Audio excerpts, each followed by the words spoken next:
Tere! Taas uus päev Lihtsaelu kanalil. Mina olen Kaido Sõmer ja räägime sellest, kuhu investeerida aastal 2021. Ma arvan, et te nõustute, et eelmine aasta oli väga huvitav aasta. Algas see väga ilusti ja siis tuli peale meil koroonakriis. Väga paljud ettevõtted said kannatada, kuid mis toimus meil turgudel? Turgudel toimus see, et kinnisvaras ja börsidel olid tohutud hinnatõusud. Milles see tingitud, me ei tea. Ja me ei saa ka neid protsesse otseselt mõjutada. Arvata on, et turule tuli palju uut raha, mida trükiti riikide poolt juurde, selleks, et kompenseerida kõike seda, mis turul toimub. Ja selle tulemusena hinnad siis kasvavad, eks raha otsib alati väljundeid, kuhu minna ja seekord liikus ta nendesse sektoritesse. Proovin rääkida lihtsalt selleks, et aru saaksid ka need inimesed, kes ei ole investeerimise alustanud, kui ka need inimesed, kes on juba investeerimisega alustanud või on juba ka kogenud investorid, loodan, et ka nemad saavad siit oma nippe ja nõkse juurde. Kui me räägime investeerimisest, siis see on raha paigutamine rahavoo tekitamiseks või väärtuse kasvuks, ilma et meie selles oluliselt ise osaleksime. Ja kui me nüüd investeerime, siis me selle eesmärk on ju heaolu kasvatamine tulevikus ja siis sellise mõnusalt kulgeva elu loomine meie enda jaoks. Ja täiesti okei on, kui sina otsustad, et investeerimine ei ole sinu jaoks ja sina tahad töötada kogu elu, vahetades oma töötundi palga vastu ja siis lootes selle peale, et kui sa jääd pensionile, siis riik on piisavalt palju korjanud sinu jaoks raha, et ta saaks sulle maksta sellist pensionit, nagu sina tahaksid eluväärse või sellise nauditava elu elamiseks saada riigi käest. Aga paraku seda näitab praegu aeg, et meie rahvastik väheneb, meie rahvastik vananeb ja selle tulemuseks on see, et meil on aina vähem ja vähem töövõimelisi inimesi, kes siis maksaksid kinni tegelikult nende pensionäride selle pensioni. Ehk kuna rahvastik vananeb, siis selle tagajärjeks on see, et meie pensionid arvatavasti vähenevad. Riik on teinud juba teise ja kolmanda samba siia selleks, et kuidagi inimeste olusi nagu parandada, aga praeguseks ei ole teine sammas väga olulisi kasvunumbreid näidanud ja kas sealt juurde tulev raha hakkab alles mõjuma siis, kui sa kogud seda 20-30 aastat, aga praegused numbrid, mis näitavad 10 aasta pealt, see summa on niivõrd väikene, et see isegi ei ole oluline selleks, et selles sambas osaleda. Miks inimesed tahavad saada rikkaks? On see, et nad tahavad tegelikult jätkata seda sama elustiili, mis neil praegu on. Paraku on see elustiil hoidnudki neid vaesena ja kui sa tahad saada rikkaks, siis sama elustiiliga seda rikkust ülal hoida ei suuda. Seda on näidanud olukorrad, kus inimesed, kes on võitnud miljoneid loteriiga, lõpetavad 2, 3 või 5 aasta pärast palju hullemas seisus, kui nad olid ennem seda, kui nad saavutasid selle rikkuse. Ja miks? On see, et neil puudus see teekond, mille jooksul nad õpiksid investeerimist, vaid selle asemel nad arvasid, et kui neil on palju raha, et siis nad on targad investorid ja nad teevad väga häid otsuseid. Paraku palju raha teeb meid lolliks ja selle lollusega me ei suuda saavutada häid tulemusi. Investorina eesmärk on tegelikult saavutada rahalist heaolu ja õppida selle protsessi käigus. See protsess on pikk, see protsess on pigem maraton kui sprint. On oluline. On oluline see, et kui sa tahad esimeseks jõuda, siis sa pead hoidma pidevalt, vähemalt pidevalt head tempot üleval. Kui sa spurdid vahepeal ja teed väga halbasi otsuseid ja jaga oma ressursse selle aja peale ära, siis väga suur tõenäosus sa katkestad. Ja investeerimise puhul kõige suurem probleem inimeste puhul ongi see, et nad alustavad väga entusiastlikult, kui nad katkestavad. Kui te vaata seda investeerimist pigem nagu teekonda Tallinnast Tartusse, selleks, et Tartusse jõuda, sul võib tunduda, et jala astudes sinnamaani on ikkagi väga pikk teekond. Olen nõus.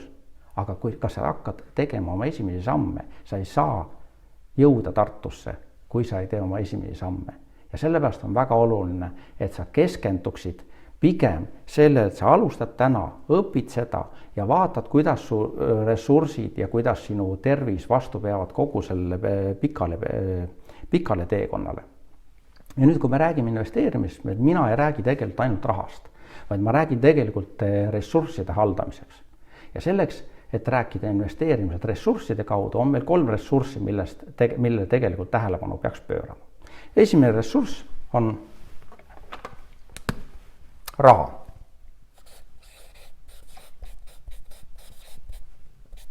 Ja raha puhul me räägime sellest, et milline on sinu raha majandamise süsteem, mis loob sulle lõppkokkuvõttes rikkust.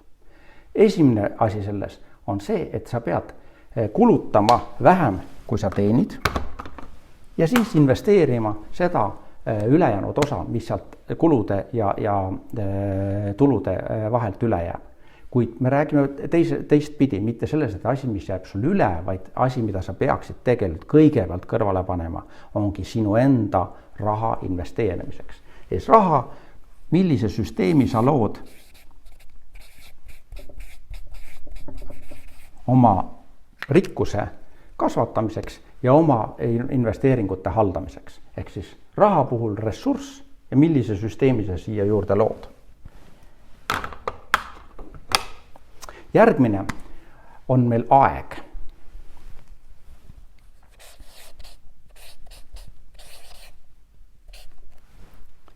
Meil kõigil on ühepalju aega. Nii minul, sinul kui kõikidel inimestel on täpselt sama palju aega. Ja nüüd sõltuvalt sellest, mida sina oma ajaga ette võtad, on tulemus selles, et sa oled näinud, et osad inimesed oma näiteks 40. eluaastaks on saavutanud midagi väga suurt ja teised inimesed absoluutselt mitte midagi. Ja erinevus ongi selles, kuidas nemad on fokusseerinud oma aega ja oma tähelepanu. Ja siin me räägime seda, et siin on üks väga lihtne reegel ja see reegel on Pareto 20-80 reegel. Ja see reegel ütleb, see on üldistus, et 20% sinu tegevustest toob sulle 80% tulu või siis tulemust. Ja 80% sinu tegevustest toob sulle 20% tulemusi. Ja nüüd siin selles samas aja investeerimises ongi väga oluline pool see, et üks osa inimestest teeb seda 20% ja teine osa inimene teeb seda 80% kõigepealt. Kui sina teed oma 80% kõigepealt, siis sa saavutad 20% tulemust ja sa tegelikult eladki oma 20% võimekuse piiril. Kui sa teed oma 20% kõigepealt ära, siis sa vähemalt saavutad oma 80%. Ja siis on küsimus selles, et need inimesed, kes on seda efektiivselt hoidnud enda fookuses, neid asju, mida sa tegelikult tegema pead, siis need inimesed saavutavad ka parema tulemuse oma investeeringutes. Kolmas ressurss on meil energia.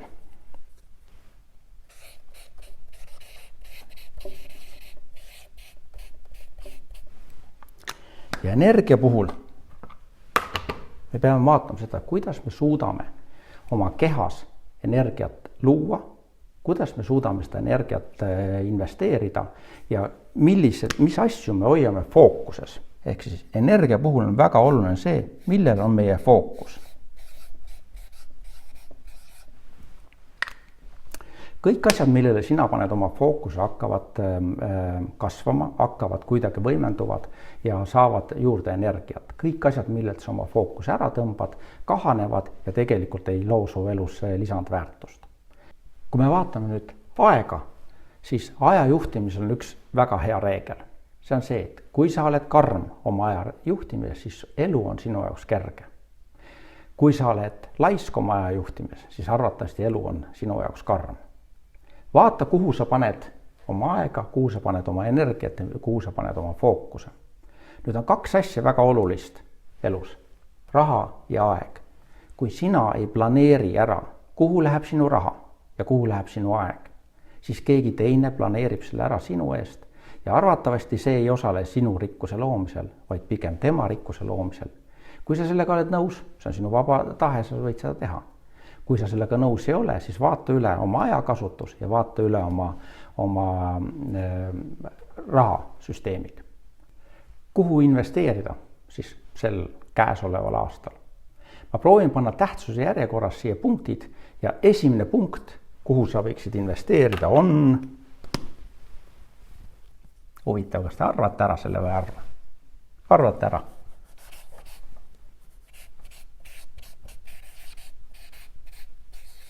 Tervis. Kui me räägime sellest, et sinu tervis on väga oluline osa sinu elust üldse. Sul ei ole mitte mingisugust isu rääkida rahast või tegeleda mingiste rahaasjadega, kui sul tervis on käest ära. sul ei ole mingisugust isu üldse voodist üles tõusta, kui sul puudub energia, kui sul puudub tervis, sa ei taha tegeleda mitte millegagi. Ja see on väga oluline, et sa paneksid fookuse ja oma tähelepanu sellele, et sinu tervis oleks korras. Mida sina peaksid tegema siis selleks, et sinu tervis korras oleks? Sa peaksid vaatama seda, et kas sul on olemas mingid valud, kas sul on olemas mingisugused tervisehädad, mis sul tegelikult muutuvad juba krooniliseks ja millega sa peaksid midagi ette võtma.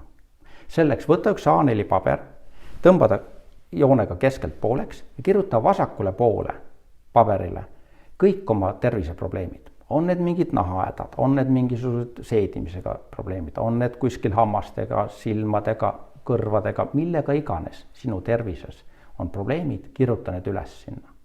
Ja nüüd paremale poole tee kokkuvõtte sellest, mida sina peaksid ette võtma selleks, et neid vasakul pool olevaid tervisehädasi vähendada. Kui su tervis on hea, siis super, sa oled teinud väga õigeid investeeringuid nii ajas kui ka energias, selleks, et hoida oma tervist heas korras. Nüüd, heas korras tervisega on see, et võiks öelda, et nagu vasakule poole väga midagi kirjutada ei olegi, väga hea, siis kirjuta paremale poole, mida sa peaksid tegema selleks, et sa saaksid oma tervist hoida sellel tasandil, nagu see on, või siis veelgi parandada. Kui sa tunned, et mingisugused valdkonnad on sellised, mida sa peaksid ette võtma ja ära parandama, siis võib-olla on see, millega sina peaksid tegelema. Vaata, kas sa oled ülekaaluline, kas sa peaks midagi ette võtma sellega. Vaata, kas sul on olemas siis kroonilisi haigusi ja tegelikkuses meie tervisehädad väga tihti hakkavad meie halvadest harjumustest. Millised on sinu halvad harjumused? Kas on midagi, mida sa peaksid ära võtma oma elust, ehk siis halvad harjumused?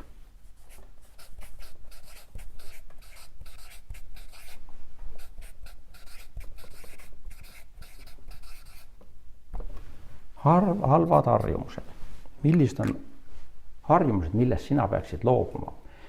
Ja harjumustest loobumine võtab aega, kuid see ei ole väga suur ülesanne, sa pead lihtsalt koostama endale tegevuskava, mis asendab seda halba harjumust ja selle tulemuseks on sul parem tulemus tulevikus. Kui me vaatame ühte koogitükki, siis see koogitükk ei tee sulle mitte midagi, kui sa selle ühe korra ära sööd. Kuid kui sa seda igapäevaselt sööd, siis arvatavasti pikema perioodi jooksul hakkab see koogitükk kuidagi mõjuma sinu tervisele. Sama asi on see, et kui me rääksime maratonist, siis ka tervis on ikkagi pikk teekond. Ja kui me räägime teekonnast, võtame teekonnast Tallinnast Tartusse, siis kas sul on investeerimise seisukoha pealt ressurssi, tervist selleks, et läbida see teekond? Mida sa pead tegema? Kas sul on varvalt plaasterdatud? Kas sul on jooksukingad õiged? Kas sul on keskkond õige? Kas sa oled eelnevalt teinud trenni? Kas sul riietus on vastav sellele? Kõik need ettevalmistused on seotud lõppkokkuvõttes sinu tervisega, sest sa tahaksid ju joosta või kõndida läbi Tallinnast Tartusse teekonna mõnusalt. Mitte seda, et 10. kilomeetril sul juba jalad valutavad, 12. kilomeetril on sul juba vesivillid. Ehk mida sa pead ette võtma selleks, et seda pikka teekonda samm-sammult läbida. Pane siis sellele tervise teemale oma fookus ja energia ja selle eesmärgiks on see, et sa iga päevaga saad paremaks ja paremaks. Mida sa pead tegema? Koosta tegevuskava ja võta need asjad ette. Teine teema. Paneme siia see koosta tegevuskava.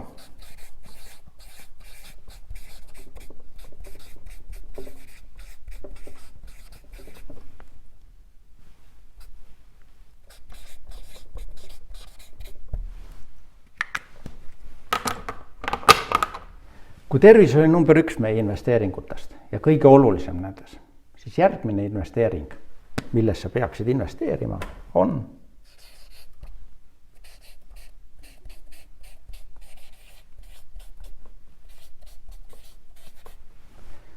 lihtne elu.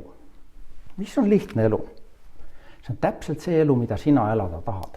Just sellisena, kus kohal puuduvad sul need probleemid, mida sa tegelikult kirjeldad vastaspooleks sellele, mis asi sinu jaoks lihtne elu on.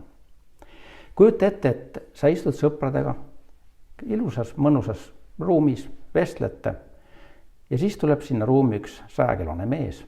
Tal on kaasas 3-jalgne taburet. Ta paneb selle tabureti maha nii, et üks nendest jalgades, toetab sinu suure varba peale ja istub sinna taburiti peale.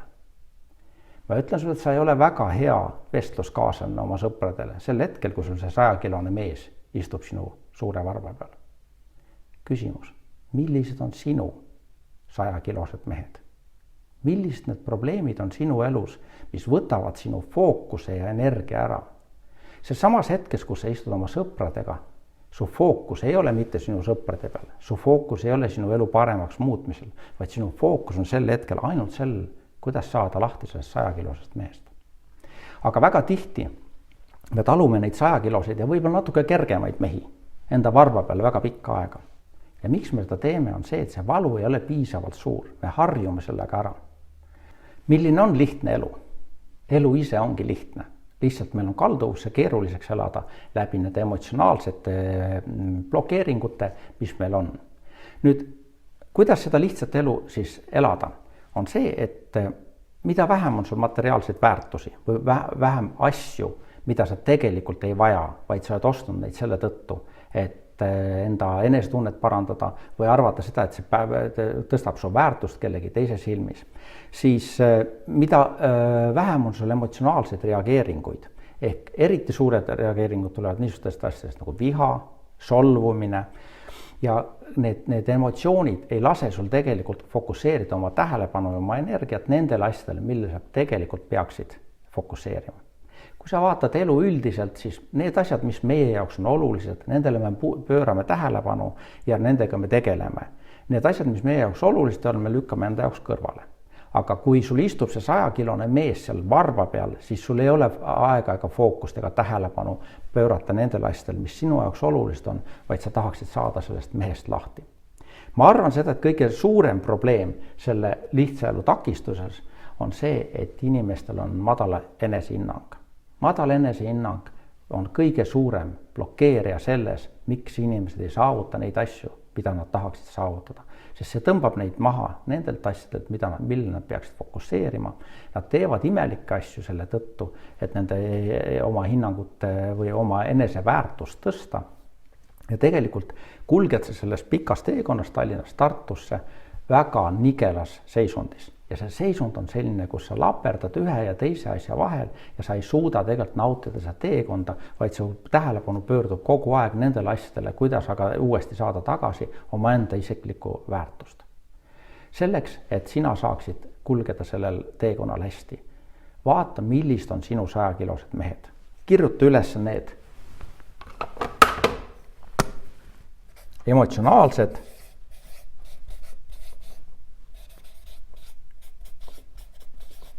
vaata, kes on sinu 100-kilosed mehed sinu elus. Millised emotsionaalsed päästikud sul on, mis tegelikult takistavad sind mõnusalt kulgemast Tallinnast Tartusse sel pikal teekonnal. Millised on need 100-kilosed mehed, kes tõmbavad sinu tähelepanu ära sel nauditavalt teekonnalt ja sellelt fookuselt, mida sa tegelikult selle teekonna jooksul peaksid endal ülal hoidma, ehk vaadelda, milline on loodus, milline on ilm, kuidas sa ennast tunned, kui mõnus sul on olla, milline on sinu tervis, millised on sinu seisundid, kuidas sa ennast tunned, sest me tegelikult ei taha investeerimisega tegeleda, me tegelikult ei taha raha asjadega tegeleda, me tahaksime tegelikult seda, et meil oleks mõnus olla, meil oleks hea, mõnus kulgemine ja me tunneksime naudingut sellest elust, mis meil igapäevaselt on, et me naudiksime seda teekonda. Kui sa arvad, sul oli sellest videost kasu, siis jaga seda teistega. Pane like ka meie Facebooki, Lihtsa Elu Facebooki lehele, otsi üles meie YouTube'i kanal Lihtne Elu ja pane ka sinna subscribe ja pane ka see kellukese märk sinna külge, sest eesmärk on selles, et kui järgmine video osa 2 sellest välja tuleb, siis saad sa selle kohta märgu anda ja sa oled esimesi, kes seda näeb. Tänan sind ja näeme juba teises osas.